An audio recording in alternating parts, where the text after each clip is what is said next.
E aí pessoal, beleza? Madu aqui.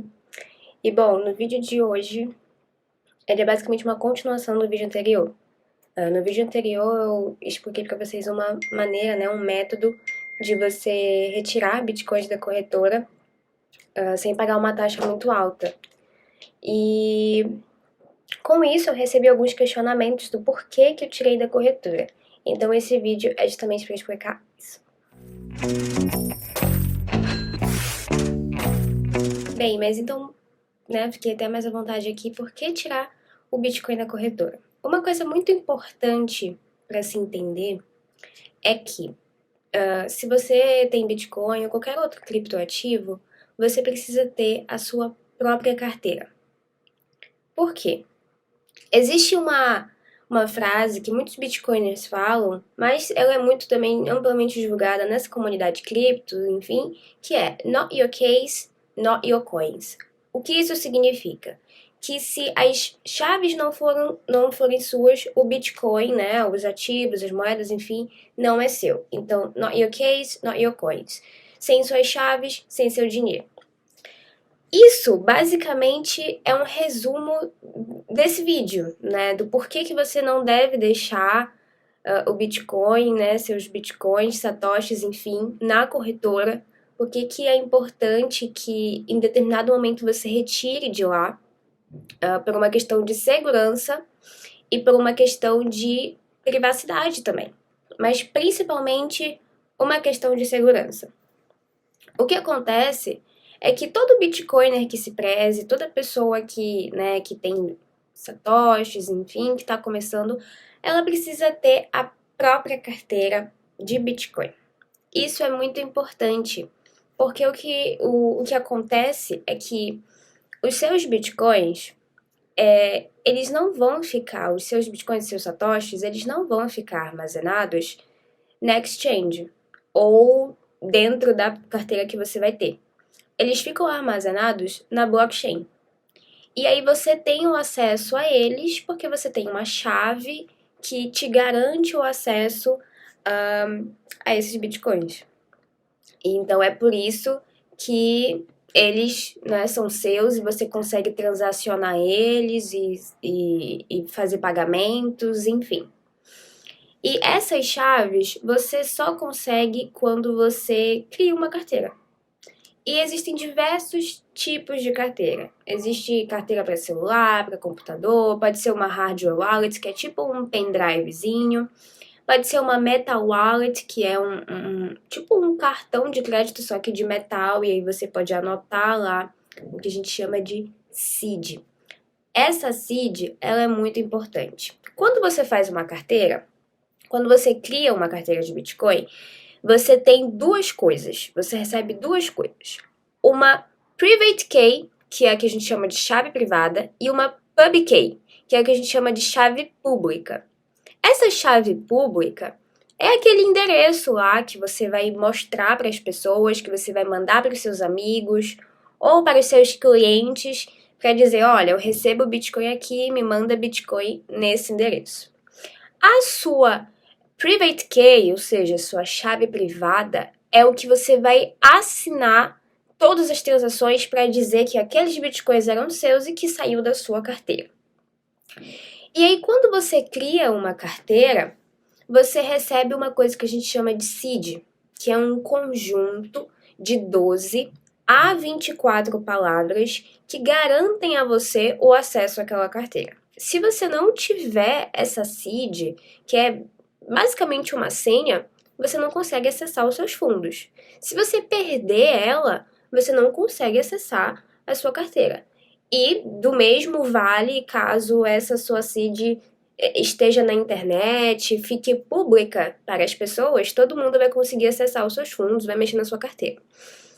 Então, o Bitcoin, ele não fica dentro da carteira ou dentro da corretora, da exchange. Ele fica dentro da blockchain. E por meio dessas chaves é que você consegue ter o acesso a esses seus satoshis para poder fazer transações e movimentações. Na exchange é diferente. Na exchange, ela não te dá essa private key e ela também não te dá essas seeds e tudo mais. Ela não te dá isso. Então isso fica sob o domínio, né, sob os cuidados, né, entre aspas, da exchange. Então, teoricamente, esses bitcoins eles não são seus. Eles são da organização ali, da empresa, do dono da empresa, enfim.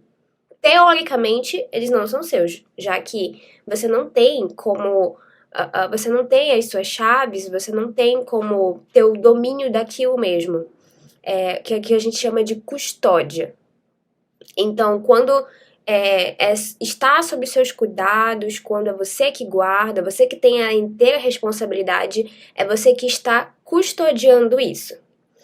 E existem vários tipos de carteira também. Existem as carteiras que elas são custodiais, ou seja, o dono, o desenvolvedor, a empresa que está por trás daquela carteira é que tem o domínio dessas chaves e de todo esse aparato que eu expliquei. E tem as não custodiais, que é você, né, que fica sob inteira responsabilidade, você que tem a responsabilidade de guardar a private key, você que tem a responsabilidade de manter aquilo ali, todo esse aparato de segurança, de fato, seguro. Na exchange, o que acontece é que os seus bitcoins, eles ficam lá sob a custódia da exchange. E em determinado momento, algo de ruim pode acontecer. Como é uma empresa pública, enfim, todo mundo conhece, pode haver que alguém queira fazer um ataque nessa empresa, pode ter um hack, ela pode sofrer golpe, ou os próprios donos lá dentro, né, se eles forem de má índole, se juntarem para meter um golpe fictício na empresa e aí eles somem com seus bitcoins. Então, existem, inclusive, relatos de coisas que já aconteceram assim. Não estou dizendo que todas as exchanges são assim, mas existe a possibilidade desse tipo de coisa acontecer. Ou então pode ter um problema no sistema da exchange, né? Lá na plataforma pode acontecer alguma coisa, seus bitcoins podem ficar travados, ou então as transações ela for para outro lugar, né? Você, sei lá, você perder de alguma maneira. Por quê? É um serviço centralizado. Como assim? É um serviço onde só uma pessoa pode mexer no servidor dele. Só os autorizados e só eles podem mexer no servidor, podem alterar códigos, podem alterar eventuais coisas do sistema e você não tem o controle disso. No caso do Bitcoin, da rede do Bitcoin, não existe isso porque é uma rede descentralizada. Então, tem diversas pessoas espalhadas pelo mundo inteiro que podem fazer parte dessa rede, que podem decidir dentro dessa rede, né, através do consenso, né, por meio do consenso. Então, isso te garante uma segurança, já que, por exemplo, se o sistema da exchange cair, você não tem como fazer nada.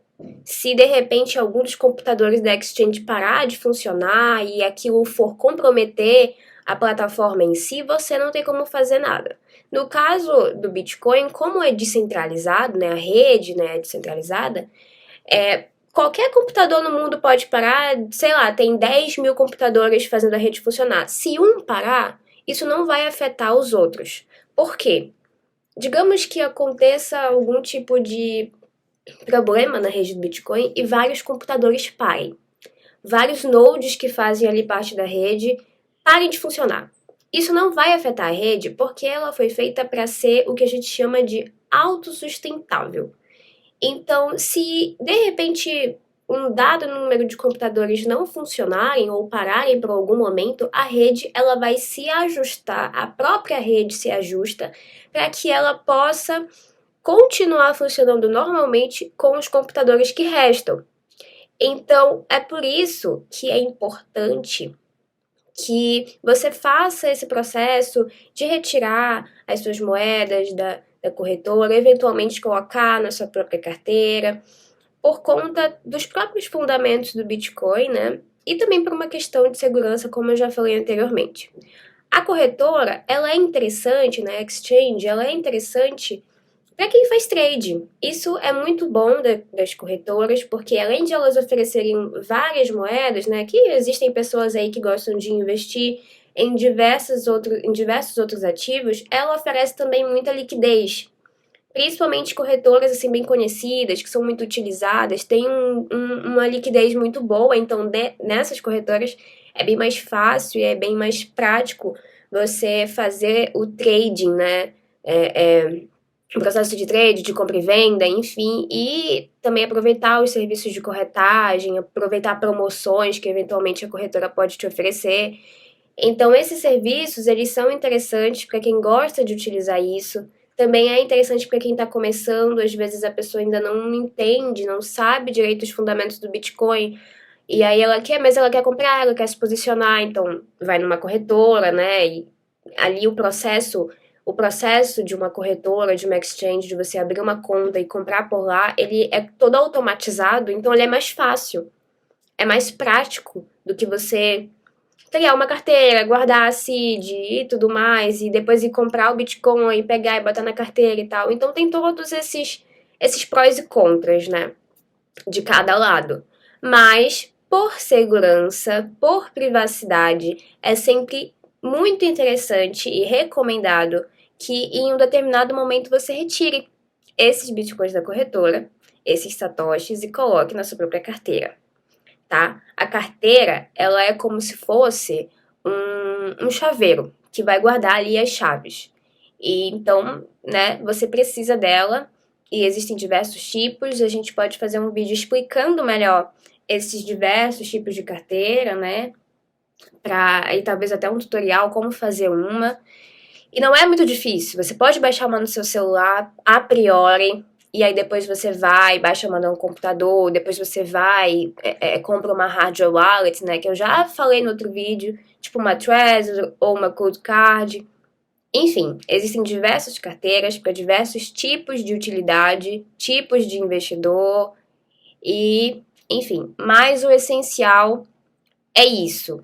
A carteira, ela serve para você armazenar as suas chaves, e se você não tiver as suas chaves, basicamente essas moedas elas não são suas. Pode acontecer um golpe, um hacker, qualquer coisa e você perder esses seus ativos. Se você tiver as chaves com você, essa possibilidade disso acontecer é bem menor. Principalmente se você tiver uma carteira de armazenamento frio, que é aquele tipo de carteira que ela não fica conectada à internet o tempo inteiro. Se você tem uma carteira no seu celular, ou se você tem uma carteira no seu computador, né, e você utiliza esses dispositivos para diversas outras coisas, eventualmente essa carteira ela vai estar o tempo inteiro conectada na internet. Tá bom? Então é isso. Sempre que puder, tirem seus satoshis da corretora, coloque na sua própria carteira, crie uma carteira, baixe uma se você ainda não tem, tá? E realize esse processo, que é bem fácil, não é tão difícil, expliquei pra vocês no outro vídeo, e é pra sua segurança. Tchau! Espera um pouco, baby, abri o white paper. Fica difícil de enxergar com os meus olhos de laser. Eu sou um cypherpunk, eu tô de Nike Dunk.